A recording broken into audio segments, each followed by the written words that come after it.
un buen tamaño de orificio biliar, digamos. 4 o 5 ceros, suturas posteriores independientes y anteriores igual, en todos los casos, digamos así. O sea, ya lo tenemos de alguna manera estandarizado. Prefiero dejar el asa o el muñón un poco largo por la posibilidad de reestenosis de anastomosis. En eso sí quiero compartir lo que acaba de decir nuestro amigo, y es que nuestros datos, nuestros valores no son los mejores, increíblemente, en el sentido siguiente.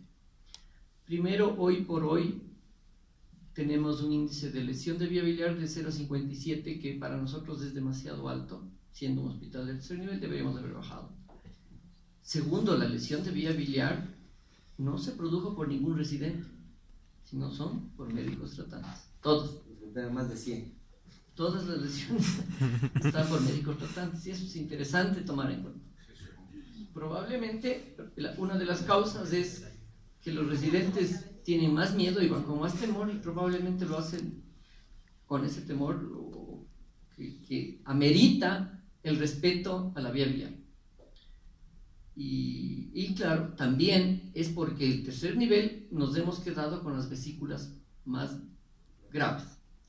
Se opera en el fin de semana y ahora resulta que la gente dice: ahora ya tenemos más miedo a las vesículas electivas de fin de semana que a las de emergencia, porque son las peores, porque el paciente normalmente tiene un montón de comorbilidades para quedarse en el hospital de tercer nivel, y encima de eso con vesículas de mucho tiempo de evolución. Entonces esas son las que se producen las lesiones, son las peores de médico tratante. Entonces tenemos un valor un poquito alto de 0,57, que para nosotros es un poco elevado, de lo que ya en el mundo se trabaja por debajo del 0,5. Y fíjense ustedes que tenemos, de los 15 pacientes, en este año hemos operado 15 pacientes, uno de los cuales se produjo en el hospital, los otros se repararon en ese momento. De los 15 pacientes, 5 pacientes han hecho reestenosis. O sea, hicimos las anastomosis tal como todos, y 5 tenemos reestenosis. Es un valor que debemos llamarnos la atención. ¿Qué pasó? ¿Qué es lo que sucede? ¿Por qué hay tanta reestenosis? Y valorando un poco la estadística de esto, es que posiblemente, estoy buscando los números, pero hubo un problema de que se repararon demasiado temprano al tiempo de la lesión. O sea, se escogió que se operaron antes de la 3ª semana, y esos pacientes, todavía hay un proceso inflamatorio que determinó la reestenosis de esos pacientes. Es lo que tenemos. O sea, no hay que esconder los datos malos, porque de los datos malos es cuando uno realmente aprende. Muy bien, creo que tal vez podemos discutir después, no sobre qué hacer en la estenosis primaria, donde, entre comillas, todo está más o menos fácil, sino el problema es qué pasa cuando la anastomosis bilioexcesiva que le hicimos viene otra vez estrecha. Creo que eso va a ser un problema que luego prefiero dejarlo en la mesa para discutir. Yo le complemento. De repente voy a tratar de contarlo con experiencias. A mí me enseñaron en la escuela de cirugía, y me enseñaron en Argentina cuando fui a hacer la laparoscopia, eso fue en el año 2005, oía con mucho ahínco repetir esa frase de que entre más temprana la reparación, mejor. Perdón, tápense los oídos si no les gusta. Hoy en día creo totalmente lo opuesto, pero eso me enseñaron a mí, y está escrito en muchos libros y en muchos artículos.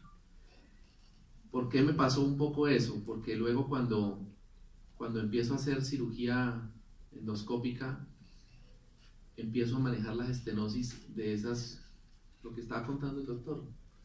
Entonces nosotros haciendo dilataciones y estenoplastias de estenosis que supuestamente no se estenosaban porque eran una maravilla, y todavía cuando vamos a los foros de hepatobiliar, escucho a los hepatobiliares muy parados en su ego, diciendo: a mí no se me estenosan, pero entonces los míos no lo saben hacer, pero además pasé por Argentina, por Chile y por Colombia, y en todos los 3 lugares es igual.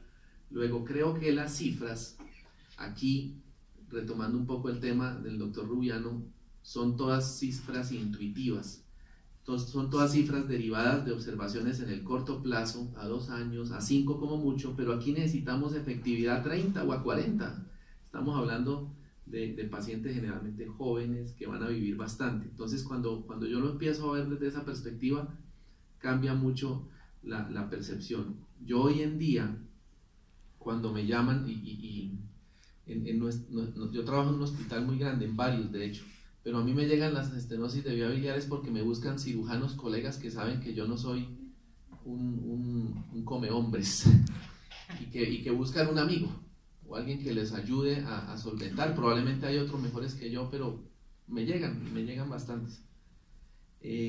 Viéndolo desde esa perspectiva, casi siempre trato de temporizar la reparación, sin importar de que pareciera que es que está ahí de papayita, como decimos. Y ahí la endoscopia pues, funciona bárbaro, porque nos ayuda a solucionar el proceso agudo, a solucionar la situación, digamos, crítica de la lesión de la vía biliar, la familia inconforme, la queja en el hospital, y a veces las tengo que reparar, pero a los 2 años, meses o años inclusive.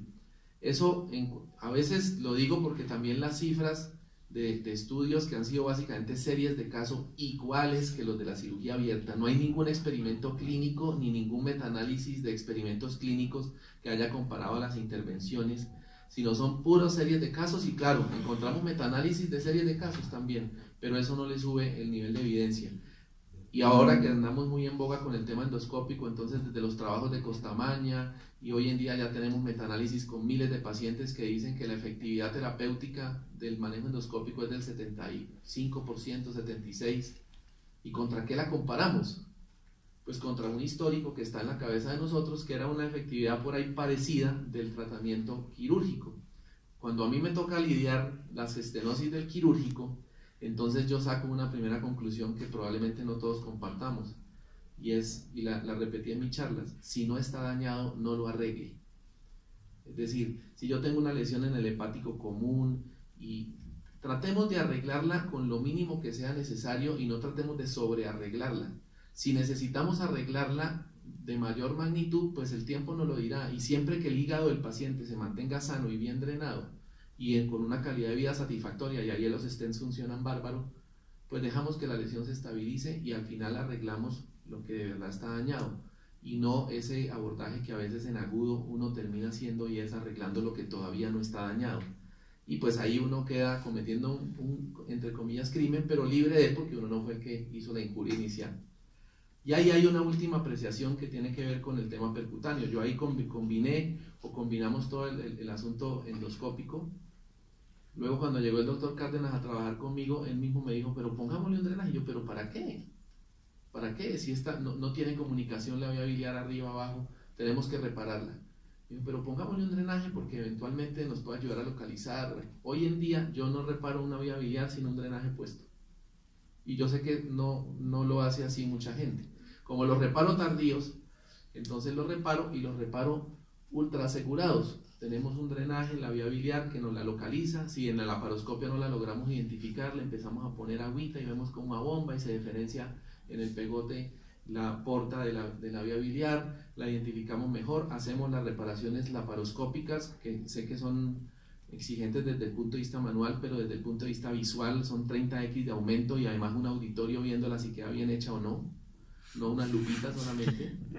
Y eventualmente en ese camino hemos conocido, por ejemplo, el jefe del servicio en la Universidad Nacional de Córdoba es un cirujano clásico, heredero de Mirici y toda su corte, y hace muy bien las reparaciones, y pone un laparoscopio con un brazo, con el paciente abierto, y opera el paciente abierto mirando en la cámara del laparoscopio para tener una visión mejor, cosas de esas.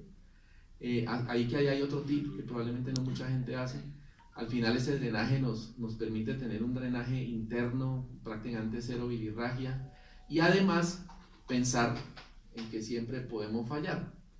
Como con el advenimiento de la terapia endoscópica y el ultrasonido endoscópico, hoy en día lo que hacemos es dejar el asa que antes poníamos ventilada a la piel, pegada a la cara anterior del estómago, fijada como una forma de poder acceder en un futuro, si es que llegáramos a tener estenosis, mediante un acceso guiado por ultrasonido, dilatación, una comunicación entre el estómago y el asa, y llegar a hurgar pues en anastomosis lo que haya necesidad para salvarla al máximo.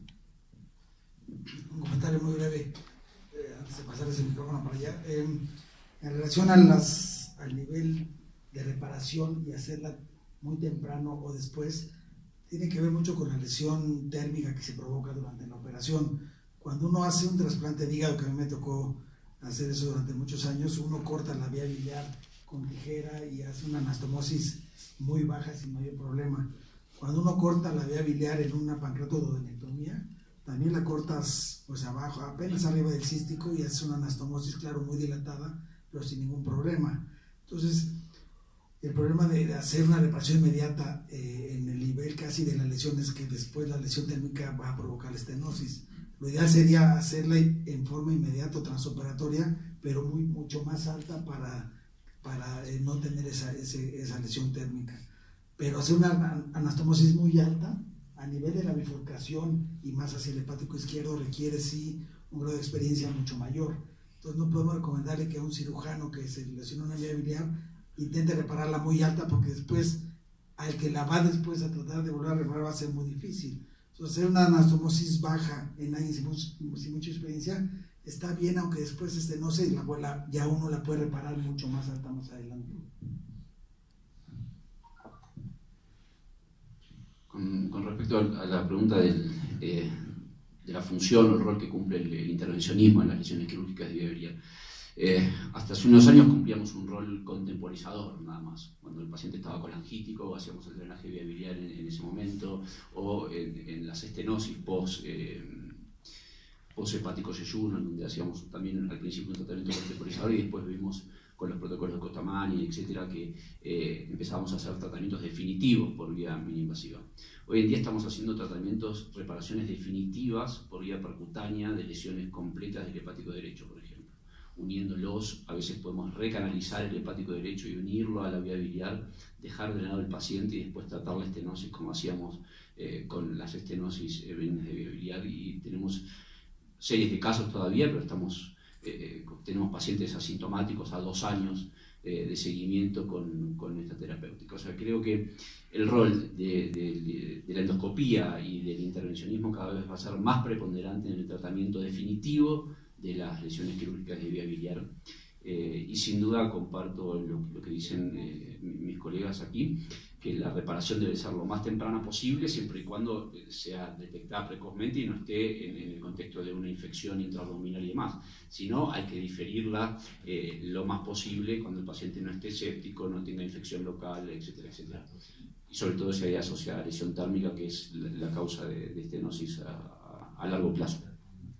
Bueno, un poquito dando un poco de reversa en cuanto a los datos, todavía nosotros no tenemos datos del hospital donde estamos un poquito nuevos.